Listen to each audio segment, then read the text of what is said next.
Hey everybody, welcome back to the Live Ultralight podcast powered by Outdoor Vitals. Today we have a super interesting interview. It's not your typical interview. In fact, we just finished it up and I really enjoyed the conversation.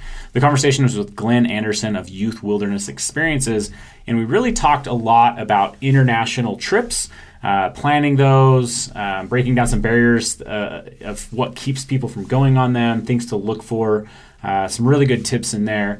And we also started to talk about why the outdoors is more important than ever, really culminating with smartphones and what they are doing to society, how they're affecting you personally, how they're taking away from happiness, and how the outdoors is a really good way to combat that. So that part of the conversation was absolutely fascinating as well. And so I think this was just a great podcast. With that, though, let's talk a little bit about who Glen Andersen is and get into the interview itself. So Glen Andersen is an outdoor guide from our home state of Utah. He holds a bachelor's degree from Southern Utah University in leadership and group dynamics and a master's degree from the University of Utah in outdoor adventure programming. After working for a few years as a youth seminary teacher for his church, Glen decided to merge his love of the outdoors and his experience working with young people and his faith into one project. That being Youth Wilderness Experiences, a program dedicated to helping religious teenagers disconnect from the world and reconnect with nature, themselves, and God. Again, Glen was an awesome interviewee, learned a lot there. I think you guys will learn a lot too, so we'll go ahead and roll into that podcast right now. All right, Glen, super happy to have you on the podcast today. I think you've got a lot to share with our audience. Super excited to just dive into things like your international trips, how the heck you plan some of those, what those look like. I think even from my perspective, I haven't done a lot of international hiking, backpacking trips, anything like that. So there's just that side of like, oh, this is going to be too much, too hard to pull off. But also just there's so much, I think, to what you're doing and the why you're doing it with these groups. And so, I think to start off, maybe let's just hear a little bit of your background of like, how did you start this? I think everyone's a little bit interested in like entrepreneurship. And so like, how did you go about just starting a business and starting to guide from the very beginning? Cool. So first of all, I'm stoked to be here. I loved Outdoor Vitals. I have a lot of your gear, and I just got back from Everest Base Camp, and I brought your jacket, and it kept me nice and warm. Which jacket did you take, if you don't mind me asking? Oh man, it's a puffy jacket. It's your new one. It's like okay. I don't know what it's called. The offset baffles. Yeah, the offset baffles. Yeah. What's it called? Nova Pro. Yeah, yep. It's sweet. So anyways. Sweet. That would be probably the one I would recommend to take there, I would think. Yeah, it's good. The biggest, puffiest, warmest one we've got. It was actually a little bit too hot for what I had to like open up all the vents. It was good. So that's awesome. Anyways, I started, so when I went to school at SUU, my goal was to become like an outdoor director at a school. Okay. And then life kind of took me down some different paths. And so I ended up going away from my degree in outdoor and adventure programming, and I started teaching the gospel of Jesus Christ to teenagers at high schools.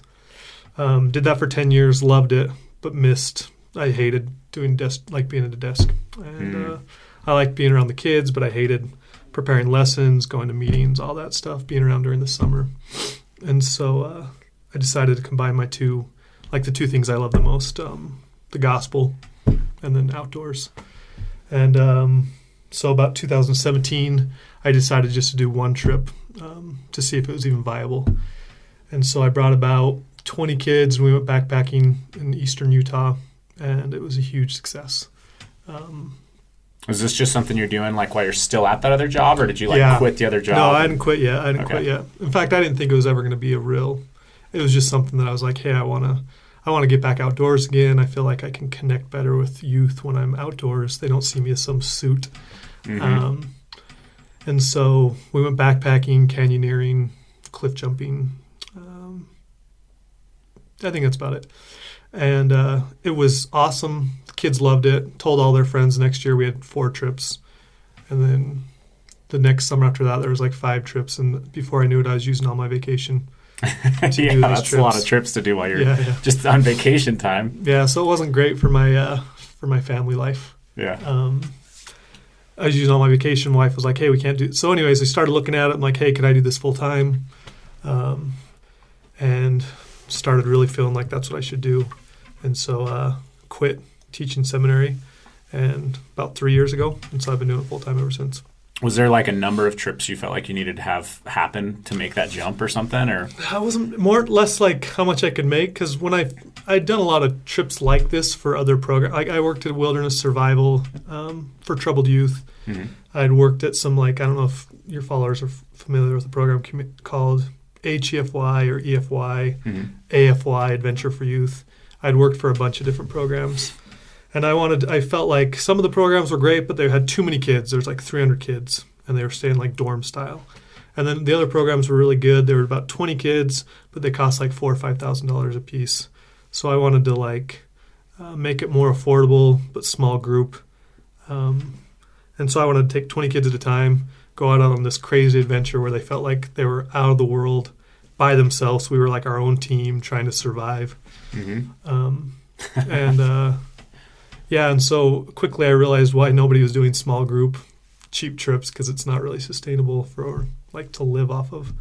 But figured out a way to make it work. And once I was like, if I can make this much money, then I'll be okay. And so I did it. Just made the jump. It was scary. But yeah, that's haven't looked back. Like you bootstrapped it as long as you can, but at some point you've got to make that jump. It's got to go for it. So at this point. And I mean, I want to touch on this stuff. Like you go into some amazing places, from Alaska, like you say, Everest Base Camp. Like I noticed one on there that was like island hopping and like all sorts. I'm like, I would sign up for some of these. These look really, really cool. But when you were first starting out, like were you doing international stuff already, or was it just domestic stuff? Yeah, so when I started out, it was just domestic, or at least for my business. But like personally, I've always just had the bug to get out and go explore the world. And so the first international trip I did was just somewhere where I'd always liked going, and so I'd been there maybe 4 or 5 times, and I felt comfortable. And I'm like, hey, I'm gonna do this. So took a group to Mexico, mm-hmm. and it's I speak the language, but I don't even speak it that great. I speak Portuguese fluently, so I speak Spanish like 50-50 maybe, and it was scary. But and at first I was doing all my own guiding, like. I was guiding the backpacking, the river, whatever we were doing, I was guiding. But now that as we've grown bigger and bigger, it's just not sustainable. So now when I go vet a place, I'll go there for a couple weeks. Like I'm going to Tanzania, I don't know how to say it, in January to go figure out Kilimanjaro. We want to go summit that. And so I'll go out there for a couple weeks. I'll go test out a couple different companies, and then I'll make a choice on who's the best group to take, a group of teenagers or adults. Okay. With, so when you're looking at doing these international trips, and you're in a slightly different vein, but I think there's probably a lot of crossover. Like, do you recommend booking a guide if you're going to go? If you're just going to go hike Mount Kilimanjaro, yeah, there's I think you might have to have one for that. Yeah, there's some that you do. Like if you go hike the Inca Trail to Machu Picchu, they require you to have a guide. Okay. If you go to Kilimanjaro, you also have to have a guide, but if you do Everest Base Camp, you don't have to. Okay. And so I think it kind of depends on how comfortable you are. Like I think someone like you you'd be fine. Or maybe your first time you might want to hire a guide, and then your second time you'd be like, I got this. There's a lot of like prep work that would go in without a guide, right? So I think that's kind of some of the things in the back of my mind is like hiring a guide just sounds so crazy, but hiring the guide is like, feels like it might be kind of the easy button to be like, okay, like I'm not going to go because I'm holding myself back from like, oh, I don't have time to plan. I don't have time to figure all this out. Instead, it's like you book the guide. They make sure you've got everything you need. Like they email you what give you a punch list of, hey, show up with this. And then you just go, right? Like it feels a little bit easier, but at the same time, being me, I guess I'm kind of like, can I hire a guy? Like, yeah, you know what I mean? No, that's how I feel as well. And some so Everest Base Camp, for example, it's so cheap. I mean, it's almost cheaper to hire a guide than to try to do it all yourself. Interesting. And so you're helping out the locals. Yeah. You're giving them a job. You get to see the culture more. I mean, you're with a local. He can teach you some stuff that you probably wouldn't learn by yourself. But then after having done it once, base camp's a little bit different because you don't camp. You could camp, but they have little tea houses you stay in. And so they book all the tea houses for you, which makes it nice. They get all the permits. Like there's 3 different parks you have to enter into and get the permits. And are you bringing a tent even, or are you staying just in the tea houses? At base camp, you stay in tea houses. Okay. Yeah. You could stay in tents. Like there are some people that do it, not very many. Okay. It's a trail. So once you get to a little town, you fly into Lukla. Once you get there, it's a trail pretty much the whole way to base camp. And so everything has to come up on a yak. And so when I say tea house, they're not like grand luxurious hotels. Right. It's like a it's like plywood room with the bed in it. And so you could do it by yourself, but it's so cheap to hire a guide. It's almost, I don't know. It's just easy. What about, like, what tips would you have on guide selection? Like, are there certain things to look for when you're trying to vet someone, you know? Yeah, absolutely. And for me, it's different if I go by myself compared to if I take a group. When I take a group, I want to make sure everything is just safe as can be. I want to make sure they have contingencies, they have communication devices. I'll ask them a bunch of, if this happened, what would you do? Have you had this happen before? What's your success rate? Peeking out, or there's just a bunch of different questions. I want to make sure they're going to keep us safe and they have contingencies for if something goes wrong. A lot of hikes sound really dangerous, and then some of them really are really dangerous. So Everest Base Camp is a pretty safe hike. You just need to worry about altitude sickness. Some of the Base other camp's hikes, at what, 17,000? 17.5-ish. And then there's other, if you're truly like summiting something, there's other hikes that are a little bit more dangerous, and so you need to be a little bit more selective of who you go with. But as a rule of thumb, like for me, when I'm going to try out something new, I try to get a guide, and then I see, hey, I could do this by myself next time, or this guiding company made it so easy for me to bring groups down. So I feel like one of the concerns I have with selecting a guide would be like just that potential feeling of like, I don't know, like let's say you go with the one who has, I don't know if you can find reviews on them or something like that, but maybe you're feeling like you're overpaying. Maybe someone's like, oh man, this one looks great, but you feel like you're overpaying or something like that. Is there, like, are you looking at reviews to find some of these? Are you looking at, like, is there different ways that you found to just vet them out where you're feeling like, hey, this is, you know, like a decent deal, right? Like, because I think I've heard of stories of, like, you know, maybe down in Peru where people just kind of get, you know, taken advantage of or whatnot for pricing, or, you know, maybe it's a bad experience, or maybe, you know, something, or like, oh man, you could have done that for half the price if you would have booked this way, right? Oh, yeah. Stuff like that. There's always companies from the United States that are booking in place of companies in Peru, for example, and they're charging like 3 times the amount. And so I spend a lot of time searching out reviews and looking at first-hand accounts and reaching out to buddies who have done trips before to make sure I'm getting a good price, and then to make sure they're a good company. But reviews, just like when you're shopping on Amazon, like you're looking for something with a lot of reviews, and then you're looking to see how, like, what they say in the reviews to see if it's their real reviews. And okay. And can you get like pricing info to like, or like, yeah, you can. I mean, you can. Or you just, I guess, if you get pricing from 3 different companies or something, then you can kind of see if one's way out there. Or, yeah, it's very similar to shopping on Amazon. Okay. Yeah. That's funny because, like, I think you just put up. I think a lot of times people just put up these barriers, like, oh, that just sounds overwhelming. But it's like if you just sit down at the computer or whatever and start vetting it out. Yep. It's not as maybe as hard as. And it takes some time, but it's really not that hard. You usually have a pretty good idea once you're going like, hey, this is a good company, or I'm getting a good deal, and I'm a little worried if it's a good company or not. So yeah, what have you found to be like people's biggest fears or anxieties when starting on an international trip like that? I think people, especially Americans, we're just afraid. We think America's so great and that everywhere else is so dangerous. And so I think most people just think that the world is dangerous, when in reality, most places are pretty safe. Yeah. When I went to Everest Base Camp just a couple weeks ago, never once did I feel in danger. Never once did I feel like I was getting taken advantage of. When I got on the trail, there were people that were like 75 years old from Europe. Not a lot of Americans, but a lot of like Indians, a lot of Europeans. Same thing when you're in Peru, or when you're in, you know, wherever if you're in Africa or Mexico. As long as you're not going to a really dangerous place, like there's a couple places you just stay away from. But for the most part, places are pretty safe. And guiding companies, I mean, it's their livelihood, and they don't want an accident, and they want to make sure you're taken good care of. And so, isn't that interesting though? To just like, I think it's becoming like way less, right? Just the, I don't want to call it like racism, but like almost the idea of, I don't know, let's say you're going to some third world country and you're just scared that everyone's going to try to steal from you, or everyone's going to try to, and while there is some of that, and they are probably more motivated because of their conditions, like people are good everywhere, you know?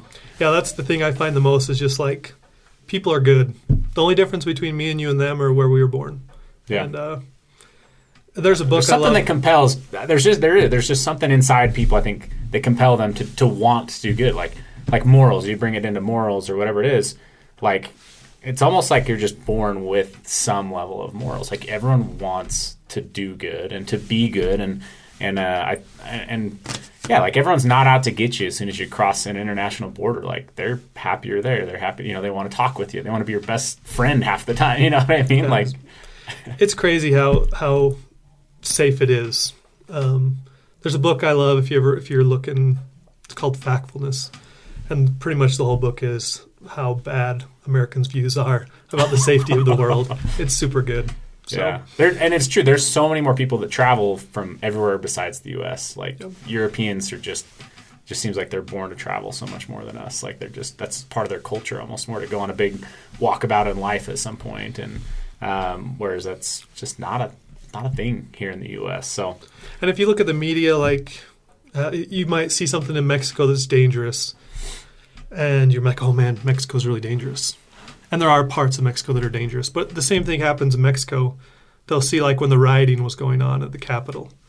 Like, they'll be like, blasted, they think right? all of America is rioting, where it's like this one little city in one little spot. And it's not happening in Montana. It's not happening in Utah. Mm-hmm. But they think it is. And the same thing happens with us and vice versa. Like, we might hear of, like, someone gets killed. And we're like, oh, man, if I go to Mexico, they're going to kidnap me and I'm going to get killed. But it happens in like one really like it could be like downtown Detroit or Mexico City in a bad area. So I don't know if that makes sense. Yeah. So of all these different trips, like I mentioned, Alaska, Everest, island hopping, Thailand, Machu Picchu, just some of the ones that were on your website when I was looking, like what's been like your personal favorite or one that you don't get sick of going to over and over? Yeah, I think there's a little little state in Mexico called Chiapas. And I really love that state. I've been 6 times in the last 2 years. It's kind of like Havasupai, if you're familiar with that, in the Grand Canyon, the blue waterfalls. Yeah. But without the people. So you go down there and you have these blue waterfalls where you can cliff jump and rappel and swim and relax. Wow. But without people. Huh. And for a third of the price. And so... where do you have to fly into? How far into Mexico? It's the southernmost state, so it's right on the border of Guatemala. So it's probably a 5-hour flight. Okay. From Vegas. Well, you usually fly to Houston and then Vegas. Yeah. Oh, that's super interesting. I wasn't expecting that. I was expecting like one of the poster board, destinations. Yeah, it's kind of hard. Like some of the trips, like the backpacking trips, you don't wake up every morning and you're like, oh my gosh, today's going to be so fun. It's more like, oh crap, I've got to climb a 3,000-foot pass today. It's a little bit more like... almost like you're running a marathon. You're doing it because for the accomplishment. And so those usually feel really good when you're done. Like, hey, I just made it to base camp of Everest, or I just backpacked in Cottrell, or I just, whatever you're doing, climb Kilimanjaro. And then there's some trips that are just like pure fun. Like I'm in Costa Rica. I'm learning how to surf today. I'm going whitewater rafting tomorrow. There's a trip in the United States. We do a wilderness survival trip where you go with just the clothes on your back and a tarp, and you're learning how to make friction fire or teaching them how to harvest a chicken. So it's they're all a little bit different. The wilderness survival one's probably a little bit more fulfilling for the kids, like life-changing. Costa Rica is just more fun. Mm-hmm. The Mexico one, we do a lot more service, so maybe it's a little bit more eye-opening to the conditions of the people. And so they've all got like their own little spin on how they're awesome.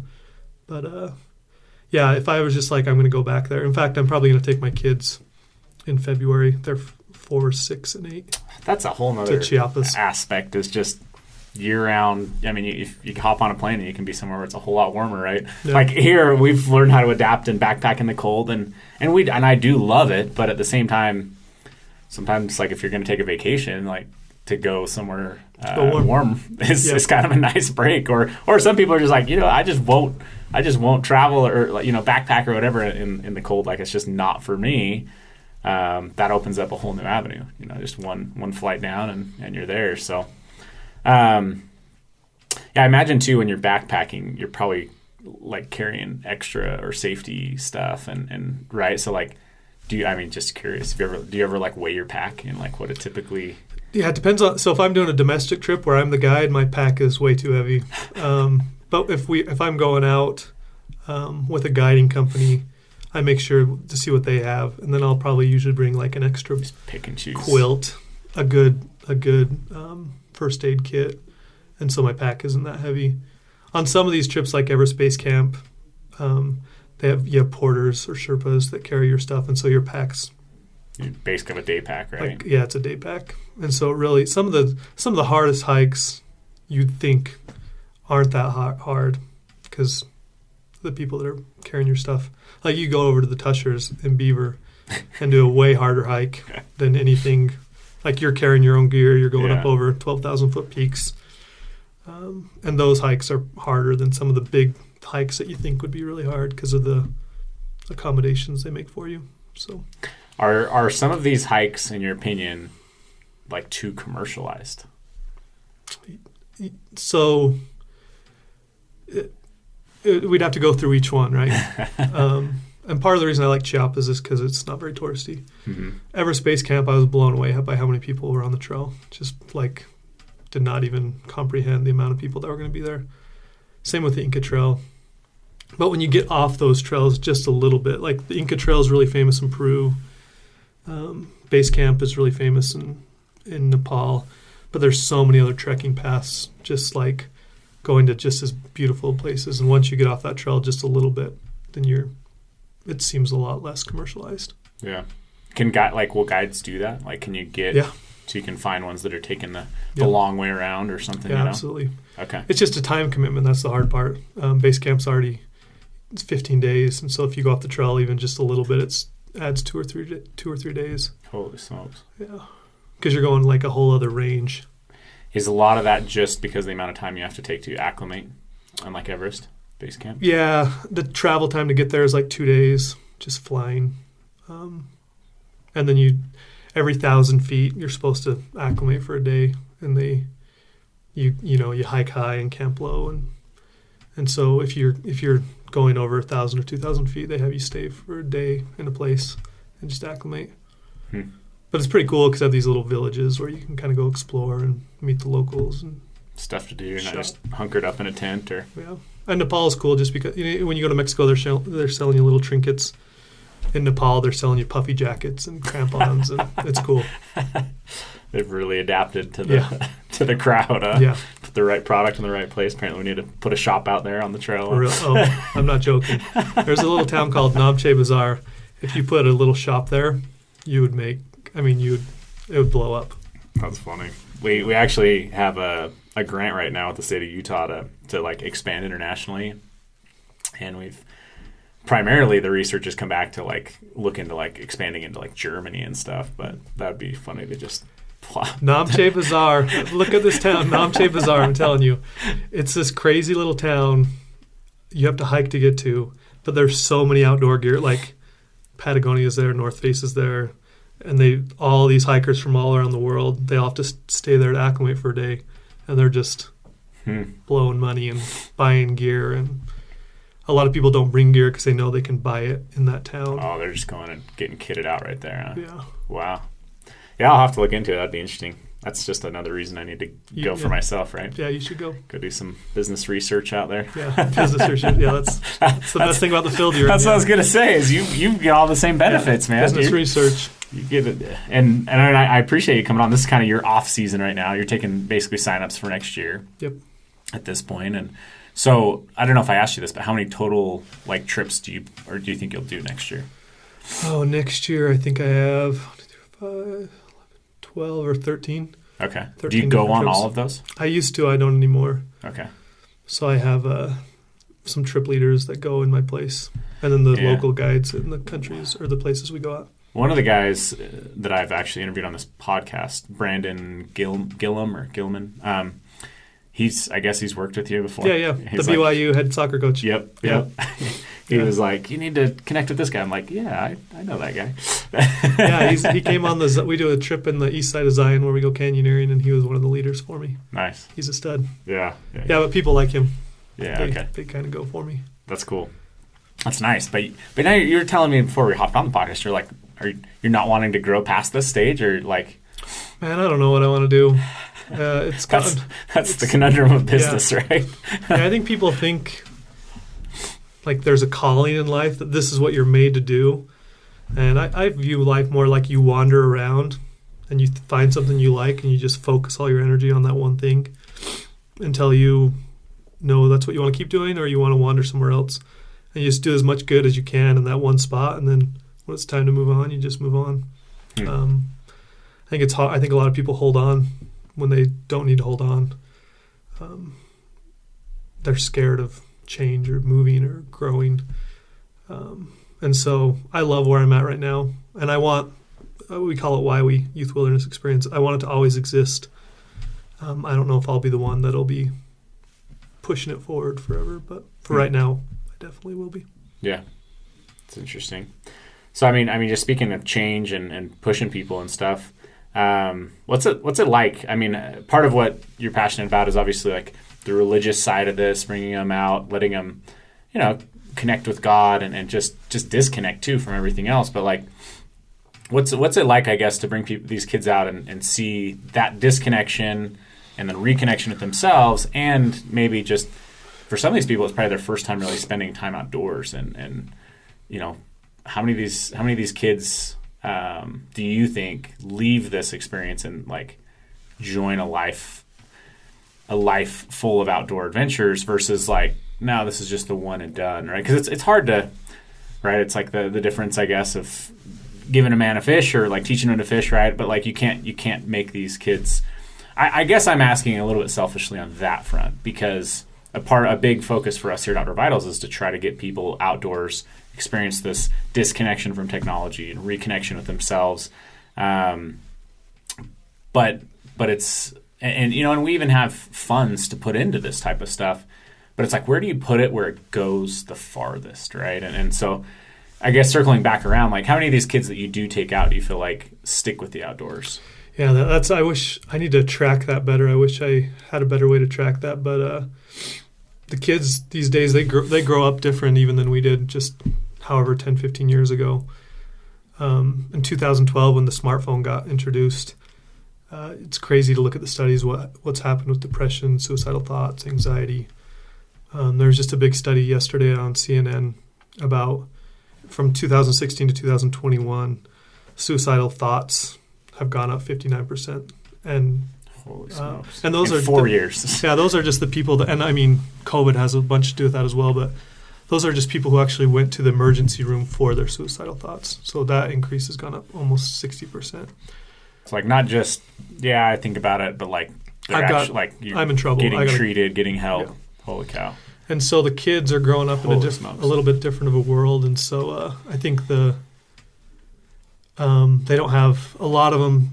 Well, we can get to this later. Let me answer your question first, but I definitely want to go back to that too.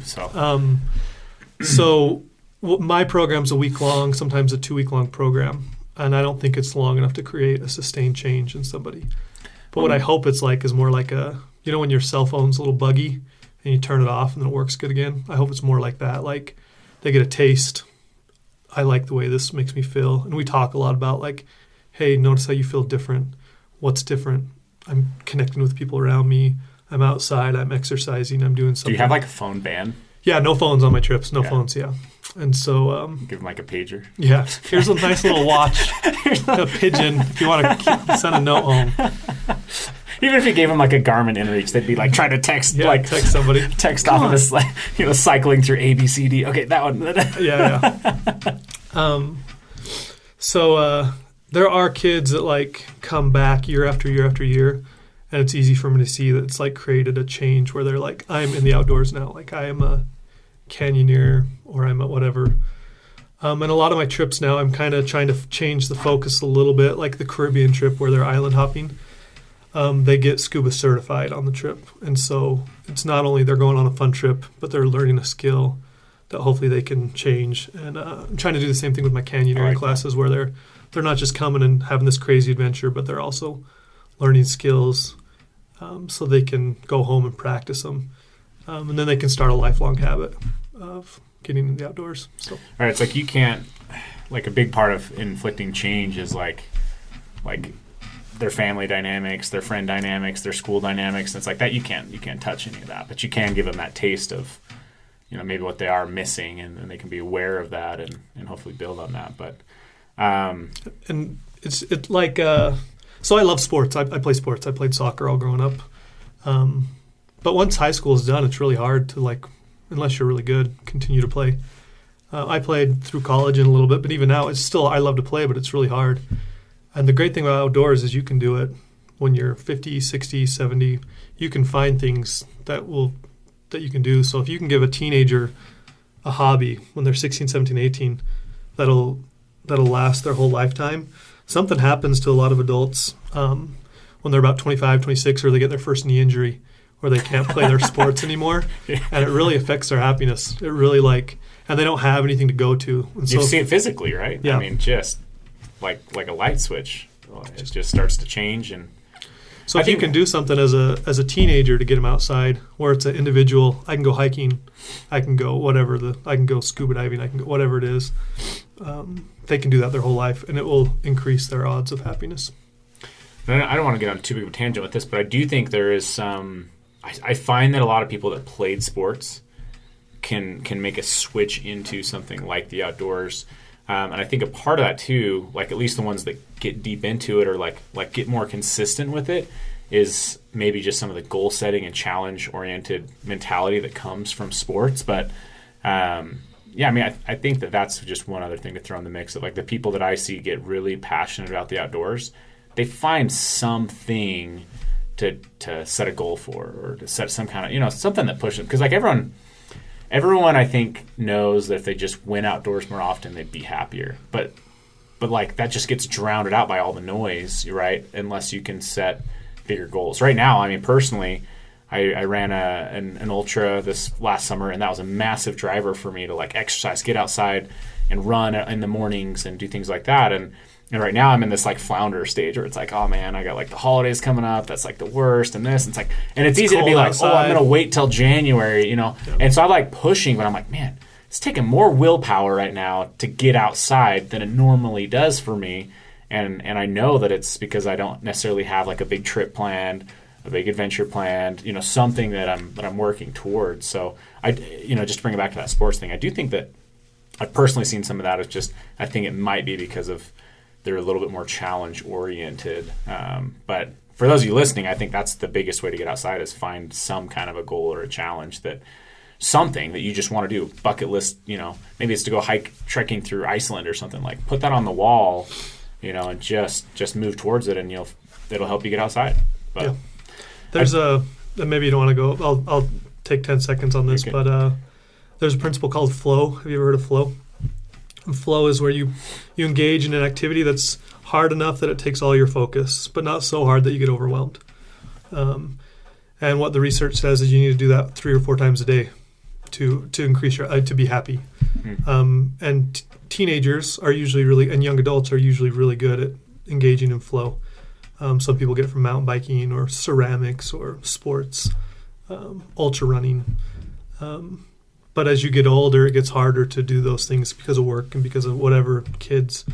And so if you can find a way to engage in activities where you feel like you're in the moment, you're not thinking about what you should be doing next, you're totally encompassed in the moment, and you can find a hobby that does that for you, then you're more likely to stay happy. Yeah. So I want to kind of back up to just that concept of cell phones. That's a fascinating study. To me, like I've just been on this kick lately of just realizing more and more into what level tech is affecting us. I say tech, but I think it's easy to just say smartphone, honestly. Yeah. Like people were working on computers before 2012, and there was probably degradation. Like the internet was like the other big influx, but like the smartphone is like the number one. I just think I think it's creating like a pandemic, right? Like you mentioned suicide, but which is a pretty solid indicator. But that's kind of like the pinnacle. There's so many levels beneath that are huge. And during the month of October, I was like, all right, I'm gonna like do a social media fast. I just took them off my phone. Sometimes I need to like log in on a computer at work to do things for work, but like instantly saw this boost. Come November, I'm like, well, I'm not going to put them back on my phone. But I have noticed like I didn't take YouTube off my phone, and now there's YouTube Shorts, and now there's, you know what I mean? And then it's just so quick you can fall into the same trap. I won't go near TikTok personally because it's just like the next level of impossible. But it is interesting because one of the biggest things I realized right before I was like, I'm going to take this off is for me personally, where most of the unhappiness is coming from it was obviously like just I was filling up every 20 seconds I had. Whatever you're doing, you're waiting in the line at the grocery store. What do? You pull out your phone. Like, why can't you just stand there for 30 seconds till you're at the clerk or whatever? But you're losing all these little microseconds that allow your brain to process, to allow you to just think about your day, to find good things, in the day or whatnot. And you're filling it up with this other stuff, and to me, what I wasn't realizing I was doing was you're constantly comparing to everything you see, right? Whether you think you are, whether you don't think you are, whether you think it's affecting you, whether it's not. Like, there's one day when I woke up, I'm like, why am I following this guy? Like, he's running his business, I'm running my business. Why am I like looking at him and being like, maybe I should do comparing like that, this? Yeah, and I just realized, I'm like, I didn't even realize I was comparing. I thought I was just watching, but no, like at a subconscious level, I was comparing. I was thinking, well, maybe I should do this, or maybe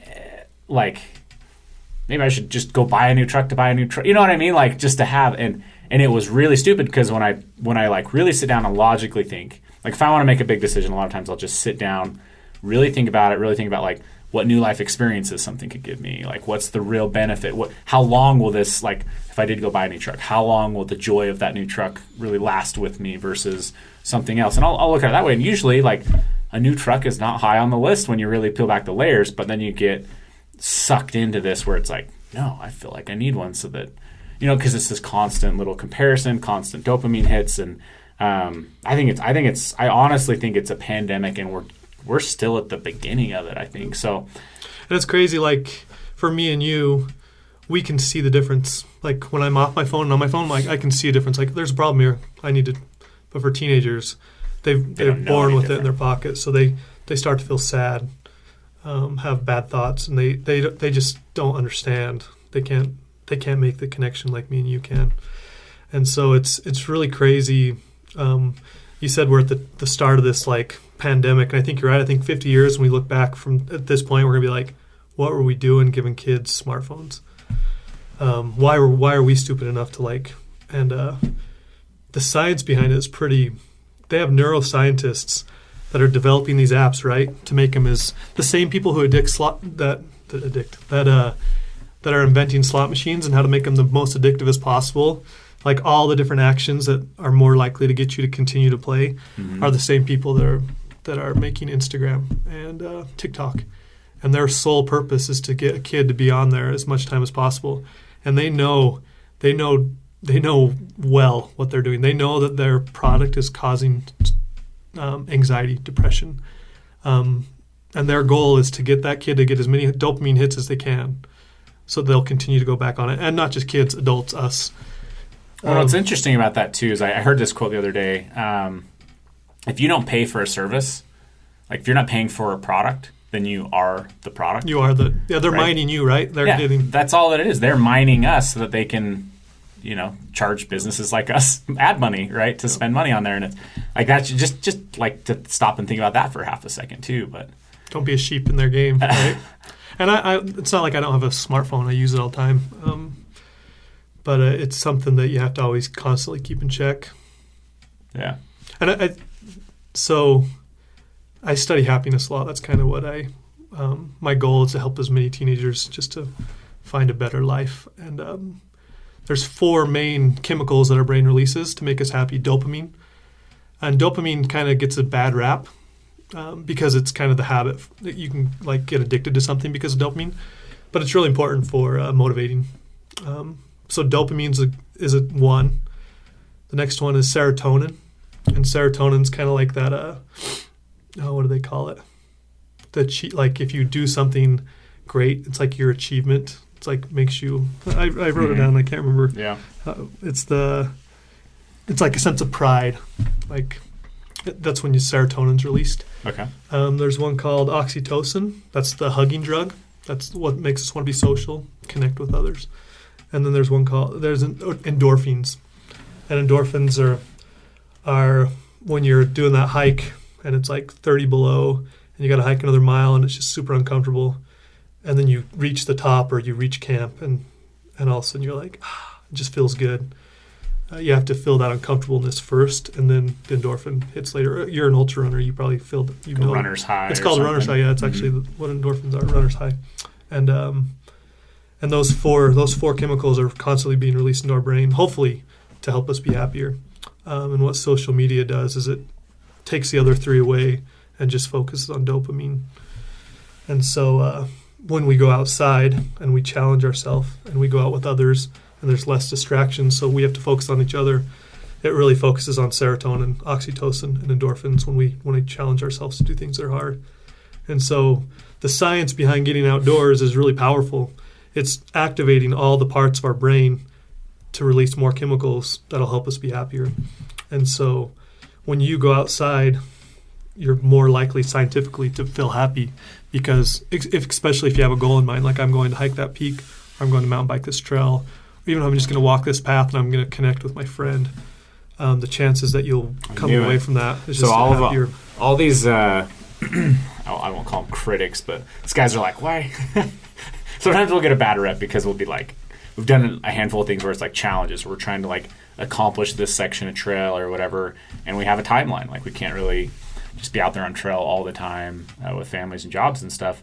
And people are like, why are you trying to go so fast? Why are you trying to do this? And it's like, I don't know, because I like doing nothing in nature, but I also like summiting peaks, or the endorphins that are released after like I'm doing this in this amount of time, and you go and it just sucks. Like in the moment, you're like, why am I doing this? Yeah. But then afterwards, you're like, yeah, you feel it, man. It just feels good.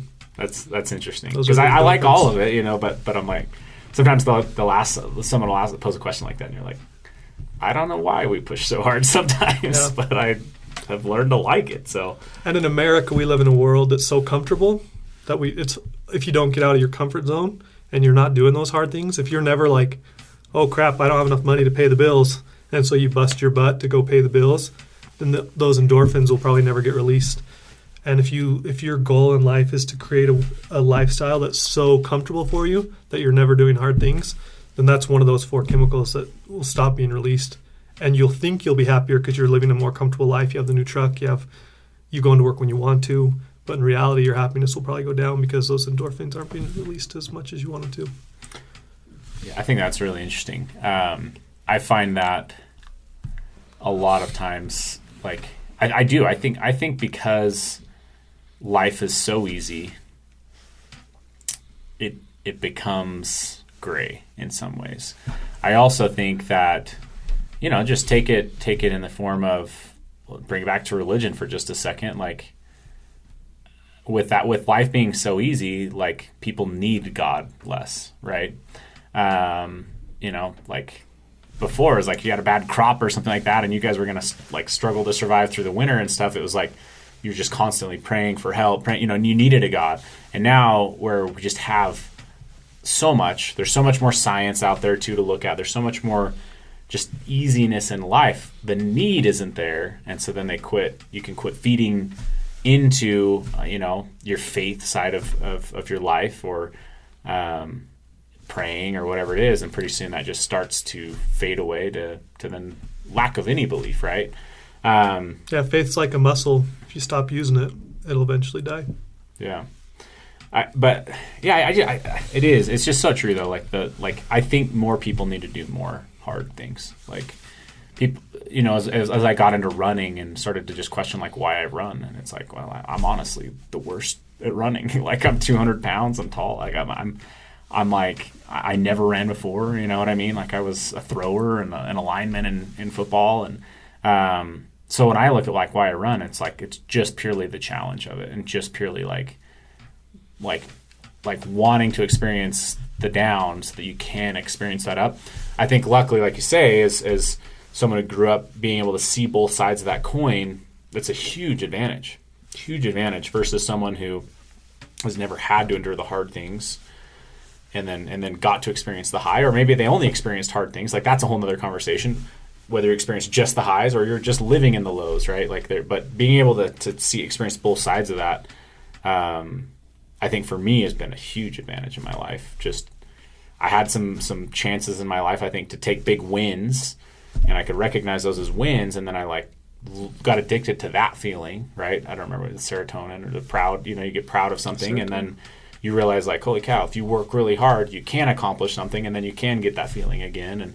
But some people, I just don't think they either don't get the chance or they don't have someone help coach them, or aid them or mentor them to get that chance to even like get addicted to that feeling of a more lasting happiness, right?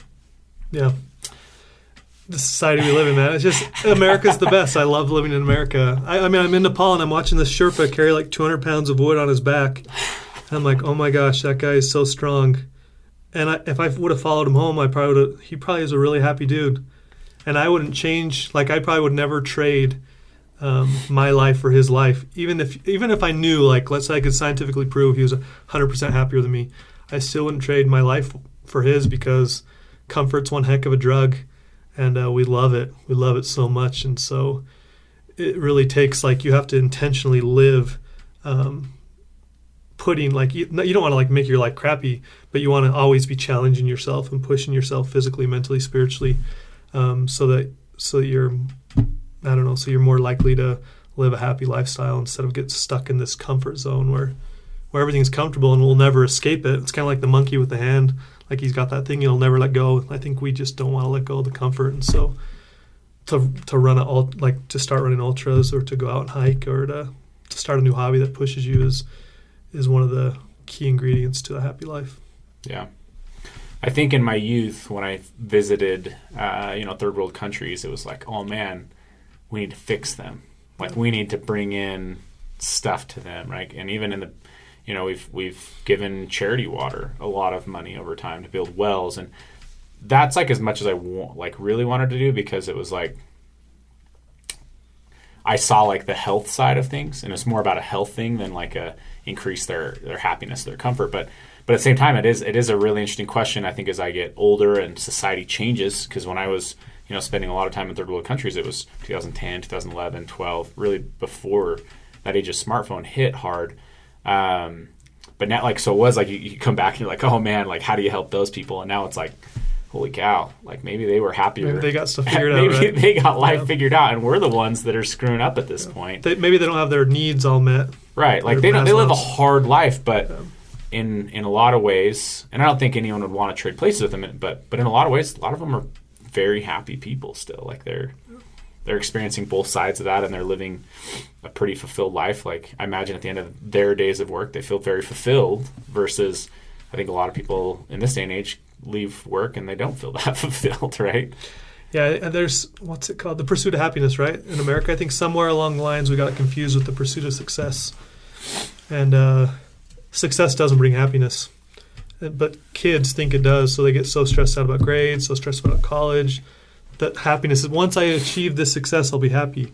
But you own a business that's really successful, and I've started a business that's not super successful, but it's getting there, and I don't feel any different. It hasn't brought any more happiness to me. Because you're always looking forward, right? Yeah. So there's some things that just don't bring happiness. The pursuit of happiness isn't the pursuit of success. Well, I bet, though, with you, if you stopped and really, like, just stopped and slowed down life enough, you could be very happy with your accomplishments, right? Yeah. But how, like, we don't do it enough. Yeah. And I'm not saying, like, I'm not happy. I'm just not any different. It hasn't changed how I felt. It wasn't a magic button. It wasn't a magic thing. Once you achieve this, like, all of a sudden, you're just going to be super happy with your life. It's always something. I found it interesting that when I started to make more money, I got more conservative of showing. Like, I basically went off social media. Like I don't post on social media. I get on social media, but I don't post because, like, it was funny. But I think one of the, like, some of the first things I wanted to post is, like, I bought a new truck for me at that time. It wasn't like a brand new truck or anything, but, like, I had this desire to, like, post about it, and I'm like, that's terrible. Like, what am I propagating? And this was, I don't know, 2016 or something, right? And I'm like, how does that help anybody? You know what I mean? Like, and it was this really interesting experience. And so what I find a lot of times now is, like, I rarely, like, I love to celebrate wins within the office, but I rarely go out and tell family members or friends what's going on and like, these are the successes we've had, because I don't know. That, like, just not you. Yeah. There's some wisdom in that, I think. It's interesting. But I think part of it is just, like, what happens when I do that? Like, when I've done that, all that happens at first, they're like, oh, that's awesome. And then you just watch them physically change to be like, well, that sounds great. That sounds better than what I've, and then also it makes them unhappy. So then it's like, you don't want to share that. Or, like, I remember, when I very first started the business, we did a lot of sales on Amazon. And so I remember, like, sitting at Lake Powell here, and we got service for a second, and I, like, checked sales, right? Because Amazon's shipping the product, it's Amazon Prime and stuff. And so I checked sales, and it's a couple $1,000, and I just said something to, like, my brothers about it, and they're like, "Oh man, like, dude, you're so lucky. You've got the best life. You make money every day of the week. You do this, and, like, you should be buying the gas, and you should be doing, And I just remember, like, I was like, man, that was such a negative experience to share a success that, like, I like didn't want to share anymore, because it's like, yeah, that's true, but, like, how hard that was. All the expenses that involved with this versus, like, you hear top line sales, that's not, like, bottom line net, you know what I mean, and stuff like that. And so that was really interesting. Anyways, we're getting off topic here, but I do kind of want to just bring it back to maybe youth or what people can take away personally on what you found maybe can have the biggest impact, or things, or maybe pitfalls to avoid. For me, like, I've got a 5-year-old boy, and I don't even know. Like, it seems like we got out like a gaming console, and it was like within minutes he was just fascinated, like addicted to it. And now it's like this big dilemma around the house of, like, how often can we let him play?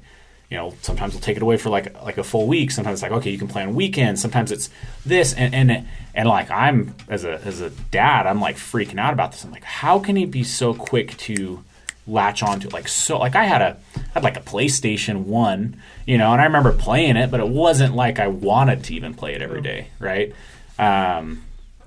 It's a different era, different levels of gaming, different levels of addiction that are built into the games, I think. Yeah, the people programming it are a lot smarter on how to get you to stay on, because so many voices clamoring for attention, so they have to be really good at getting a kid to focus just on their product.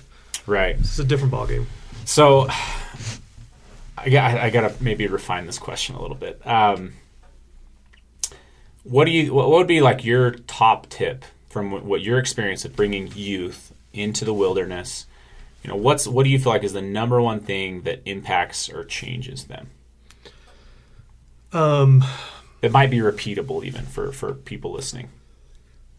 Can I give two? Because yeah, absolutely. I don't know the audience super well, but my focus is to help kids know there is a God and that they're His kids.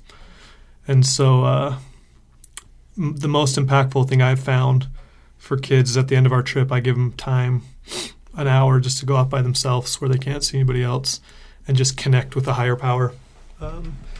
I believe in God, that He's our Heavenly Father. So there's lots of different beliefs out there of a higher power, but I feel like if a youth can go out and be still and connect, whether it's with themselves or with God or with a higher power, when they go outside and connect with that purpose. And that's tricky because you can't force somebody to connect.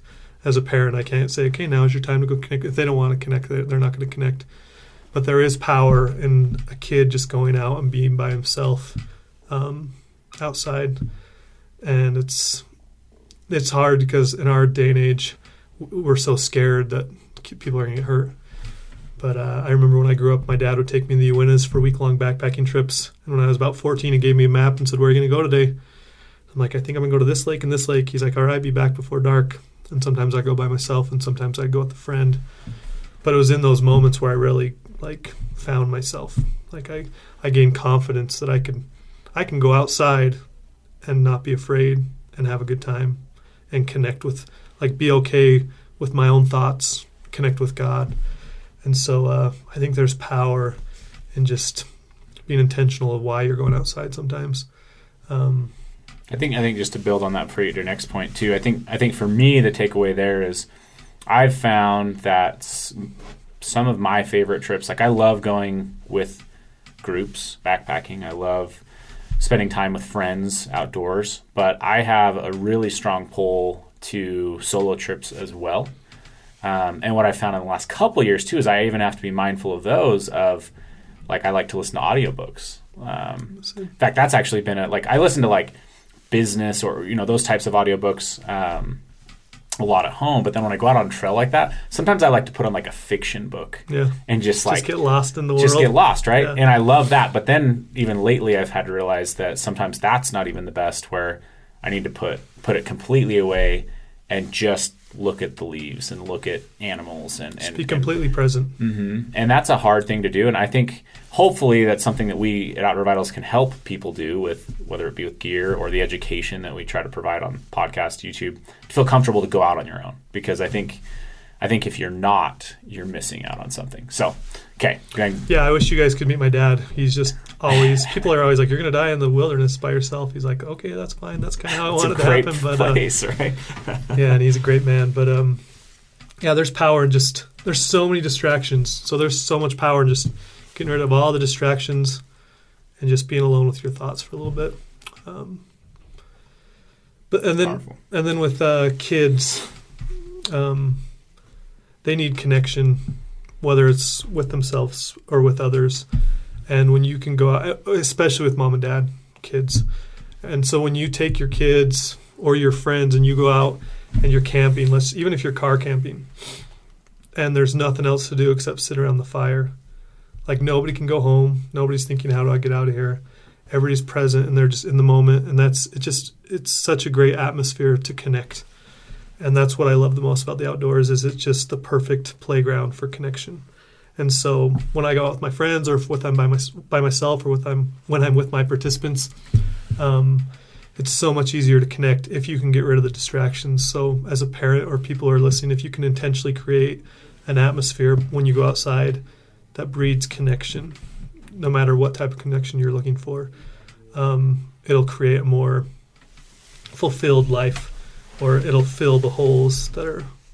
And a lot of time when parents are having trouble with their kids, it's usually a rapport thing. There's just not the relationship.